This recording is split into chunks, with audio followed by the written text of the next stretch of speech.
So, Josh, I have quite the game lined up for you here. Okay. Close out the show today. We played a game, Can You Read Me, last week, where I tried to guess which critically acclaimed, award-winning game. Yes. Can you read me? This is called Which Bad Take Was Mine? So this is a game where you will guess. Oh, no. Which of these bad takes did I actually have? So, are you ready? All right. I have two quick questions going into this. Okay. One, these other options that you're going to have of bad takes, did you make them up or were these actual bad takes from other people? I made them up. Okay. I made them up. Okay. So you made them up, but one of them is going to be real in each one. One of them is going to be real in each one. Okay. Some of them, listen, I think. And how many questions are there? There are 5. Okay. There are 5. So I got to get 3 out of 5. Got it. Okay. Here we go. So question number 1. Yep. And this is to set the tone. Okay. To set the tone for this game, to see just how bad I really am. Which take was mine? Did I compare Dion Waiters to Kobe Bryant? Did I compare Jonathan Isaac to Jerry Lucas? Or did I compare Imani Bates to Paul Pierce? Which take was mine? Oh, my God. I'm going to say it's not the first one. And scarily enough, I remember hearing somebody have a take comparing Dion Waiters to Kobe Bryant. Okay. Like when it came out. I don't think it's that. I feel since Jonathan Isaac is the one guy on my Orlando Magic that I want gone, and I've wanted him gone for a long time, and you know I'm a Magic fan, we were going to start this off with fun, and you actually said Jonathan Isaac was going to be the next Jerry Lucas. Okay, so the answer is all 3. I made all 3 of those comparisons. We are setting the tone here, Josh. I did, in fact, compare Dion Waiters to Kobe Bryant. I heard someone else do that, though. Jonathan Isaac to Jerry Lucas. And I did compare Imani Bates to Paul Pierce. Now, like I said, I remember hearing someone else do to Dion Waiters to Kobe. So you weren't alone in that one, which is maybe the most mind-boggling thing out of all of this. Correct. So I technically get the point then. You do. You got it right. Okay. You're automatically 1 for 1. No matter what you chose, you would have been right. Now this makes me though have to ask. These questions are not like that one. Okay, so no others are all of the above. Okay. No, it's not all of the above for all of the questions. Just that one was. Okay. Well, that is you should feel proud of yourself with all those takes. I do. Yeah. By the way, my calling card, you know that you've heard it, is I compared Josh Allen to Kobe Bryant, and that seems to be my GRYD calling card. And I stand behind it. I still stand behind that take, which is why it is not on here, by the way. Okay. Anywho, question number 2, Josh, which take was mine? Did I think Sam Darnold would win a Super Bowl with the Jets within 3 years of him being drafted? Did I predict that the Broncos would win the Super Bowl in their first year with Russell Wilson? Or did I think Patrick Mahomes would be a bust? Which take was mine? I know that you're a New York guy, but I think you would not be crazy enough to think that Sam Darnold was going to immediately bring the Jets to win a Super Bowl because they would have had to build other spots in that roster. The other was what, Russell Wilson win a Super Bowl or Mahomes would be a bust? Those were the other ones? It would be, did I think Mahomes would be a bust? Uh-huh. Or did I think the Broncos would win the Super Bowl in their first year with Russell Wilson? So a lot of people some like were into the idea of Mahomes, but many people were against the idea of him going to the Chiefs when they had Alex Smith.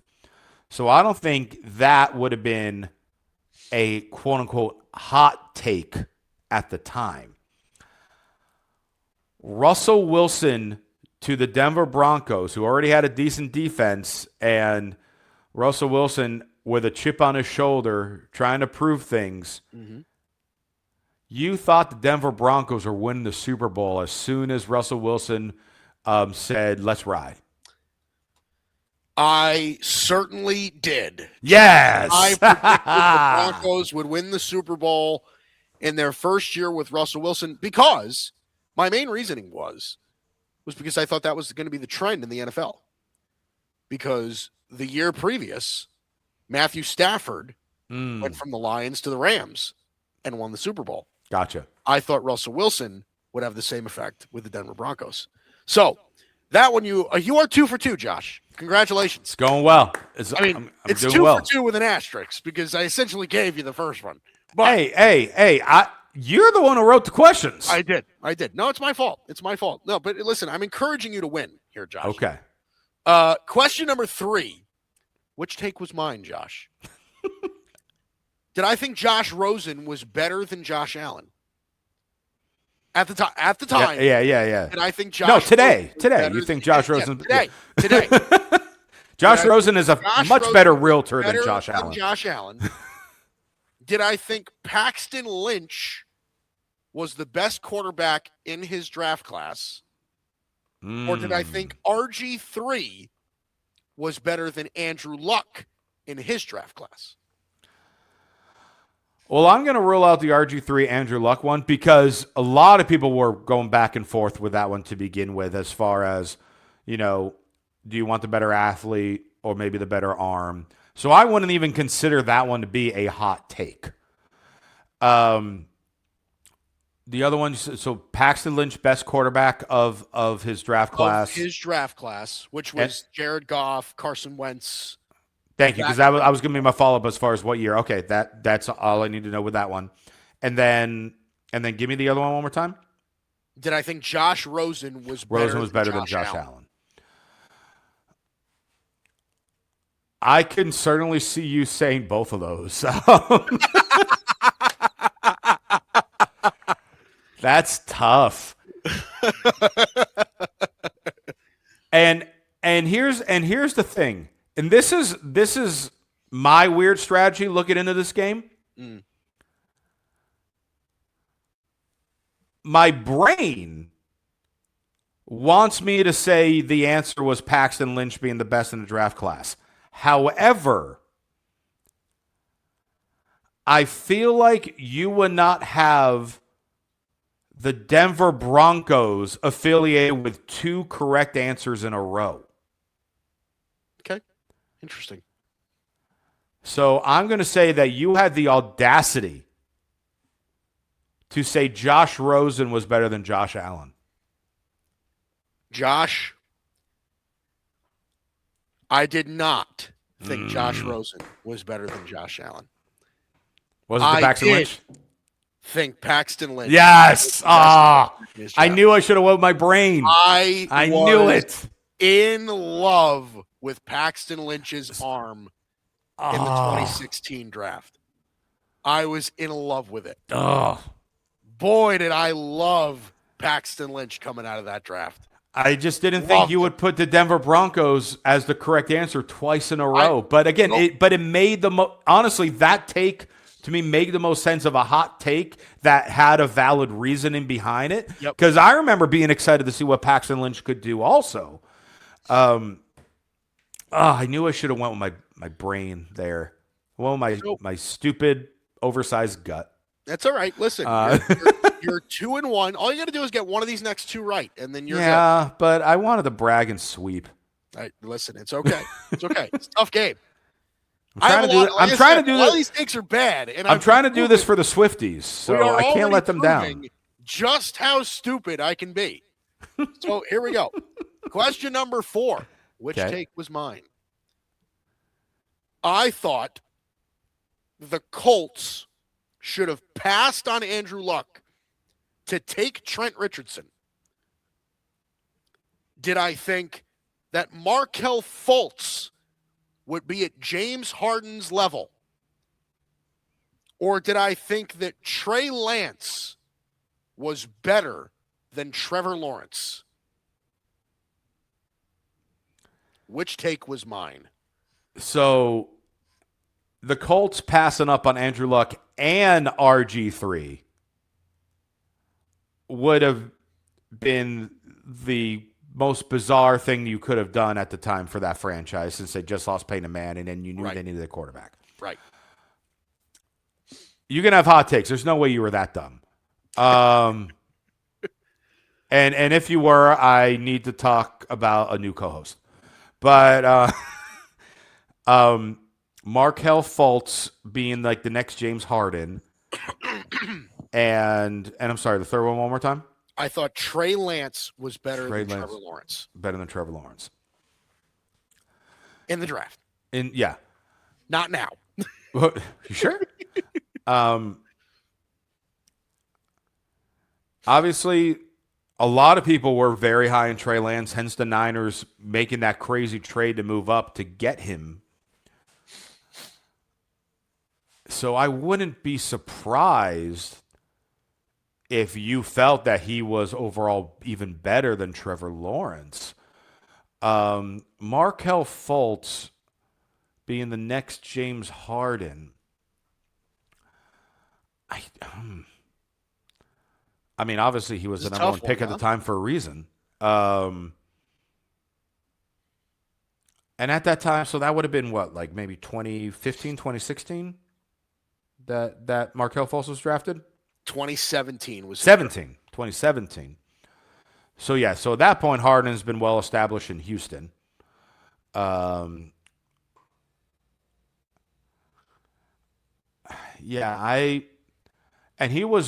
Fultz was already kind of going into the draft having his jump shot questioned a little bit, and then it just completely fell apart when he got to the NBA. Right.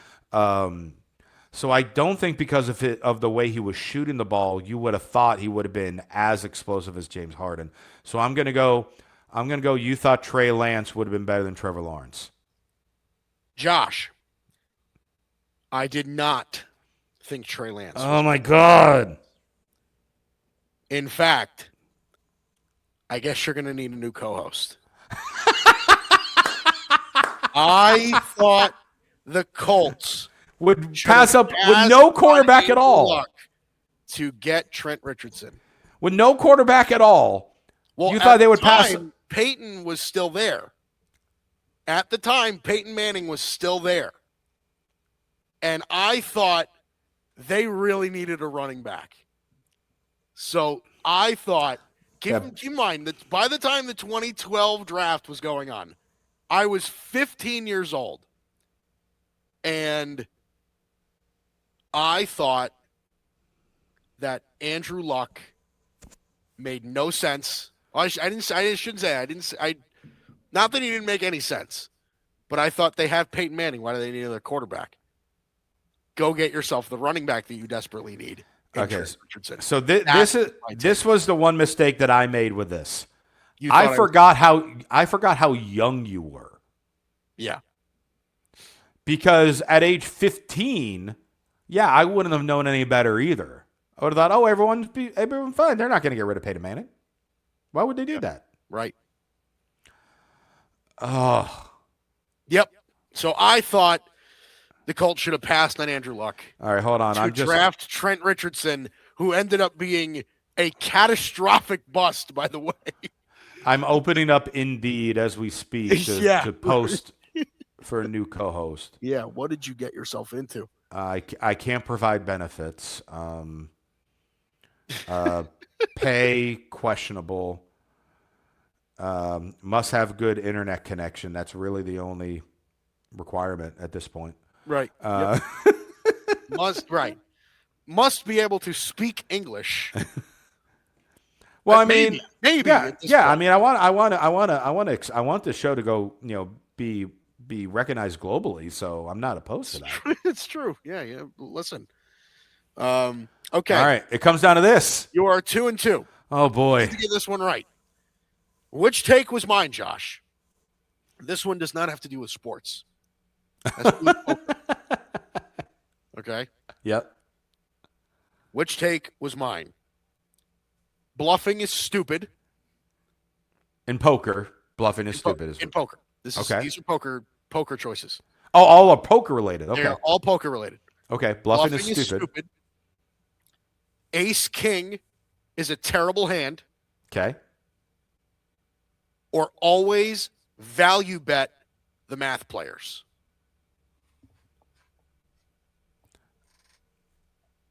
Which take was mine? Okay. Or I should say, which take is mine? So bluffing is stupid. Ace King is a terrible hand. And always value bet the math players. Correct.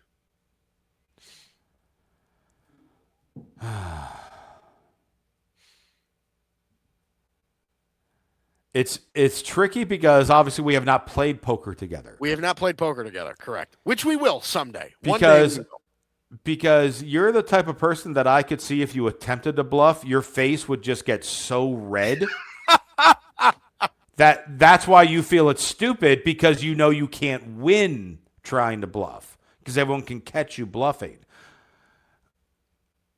I don't think you're getting in the thought process of the value bet for math players, because it's going to take quite a bit of time for you to really identify who a math player even is at the table.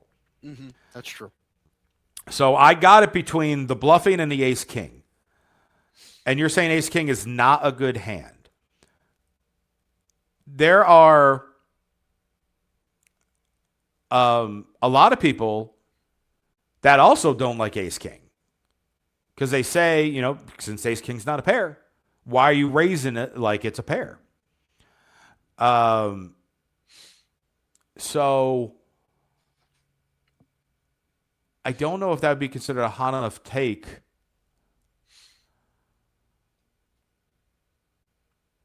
But also at the same time, poker's all about strategy. And if you're just trying to play with the best hand, then everyone else should just be playing their best hand. And whoever has the best hand wins, when you're trying to obviously outplay them and get the most chips out of their stack or make them fold. Oh my God.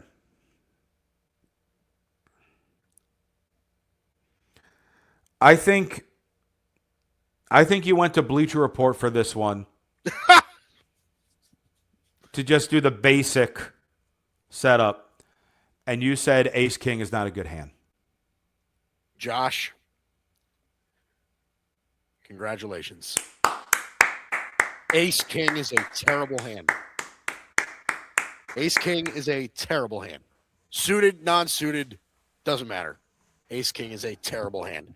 I will say, I will take the bluffing comment as a big-time insult. I can bluff. Okay? I can bluff. It just matters more that when the money that you're playing with actually matters to you. That's the real difference. Sure. Okay.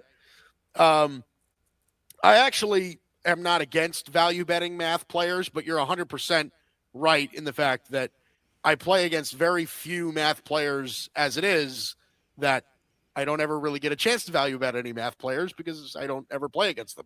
Right. I don't ever really play against a lot of GTO guys. So I think Ace King is a terrible hand. The only way that I can consistently win with Ace King is if I overbet it at every betting round. And that's about it. Mm-hmm. I have to, I bet more, and I shouldn't be telling you this because this is how we're going to play poker together at some point. But when you fly me out to New York on your private jet to get me right. Yeah. But where they don't have casinos here. Right, where there's no casino to play in anyway. Right. So we're just going to have to take a trip to Vegas together, I suppose. That's an easy drive for me. I'm down. Yeah, which, by the way, is we're not going to be doing a lot of playing poker. It's going to have a lot to do with something that rhymes with mippers. But it's okay. Like chips and dippers? Take your time. I don't understand. Mip lubs. I don't know what I don't know what you would be doing as And a happily married lust. man. Anywho, um, the only way I can consistently win with Ace King is if I overbet it. I overbet Ace King more than I overbet pocket aces because I'm not betting Ace King for value. I'm betting Ace King to get everybody out, and that's the problem I have with that. And so my thing with Ace King now, I mean, I disagree in the question of it's not a good hand. I do think it's a good hand. I don't think it's as good as everyone claims it is. So I like to play. I vary on how I play Ace King depending on my position and what's happened before I act. If I'm in early position, I'm gonna make a good raise like you're describing. Right. Let's say If you're on the button, if I'm on a button fold to me, I'm pushing. If pushing a big raise or something like that. Maybe there's one player who makes a raise and it's fold around to me. I might either re-raise or, depending if that was a tighter player, I might just call and see a flop. If I see there's a raise and a re-raise coming to me, then depending on what my chip stack is, whether or not it's suited, I have a strong chance of folding in that situation. Yeah. Or depending on how those guys are playing and what my chip stack is, I might even go over the top. Yeah. Again, but it varies on position, chip stack, and who I'm playing against. Yeah. But I agree with you that it's not an automatic raise type of hand. No, I think in this situation that you're describing, let's say that there's a raise and then there's a re-raiser. I think there's a chance that if I have Ace King suited, I shove. In that case, it's either a shove or a fold because you're not just calling. Depends on the situation. Right, exactly. Depending on the situation, I think you might. I would more often than not, if it was me, I would probably shove, and lose, but I would probably shove. But if it's Ace King off, then I'm probably folding 90% of the time. Yeah, I am probably making that lay down. And again, but let me ask you this question. Would you rather have Ace King or like pocket eights? It varies on how the players go into my position. It really does. Because pocket eights, statistically, you're probably going to lose more often. And you're hoping to hit a set. Right. Ace King, obviously, you got a lot more, whether you hit the ace, the king, straight draws, flush draws, whatever it might be. So it varies. I mean, I'll tell you, my personal favorite hand to play is pocket nines. That's my personal favorite because for whatever reason, I feel I notice that I flop a set most often when I'm holding pocket nines. Yeah. Is there any scientific, thing to back that up? Of course not. I just feel that way. Do you have a weird poker hand that's like traditionally a bad hand, but you like playing it anyway? Yes. What is that hand? Can I tell you? Can I ask? Yeah. What is it? Jack 2 suited. Really? Wow. That's even worse than mine. Which is? Worse than mine. I mean, I have other mediocre ones that I love. I love playing 10-8 suited. Yeah, I have a buddy of mine that likes 10-8. I love playing the moneymaker 4-5 suited. Yeah, I have a buddy of mine that likes Queen 4. I have a buddy. I love playing the dirty diaper. I love. For those of you not familiar with what that means, that is a 3-2 offsuit. 3-2 offsuit, and then if it's the diaper, that means it's 3-2 suited. Yeah, but that's my hand to play is the dirty diaper. I love playing that hand more than anything. I really do. I'd rather. Well. I'm glad. So here's what we learned today. You enjoy dirty diapers. You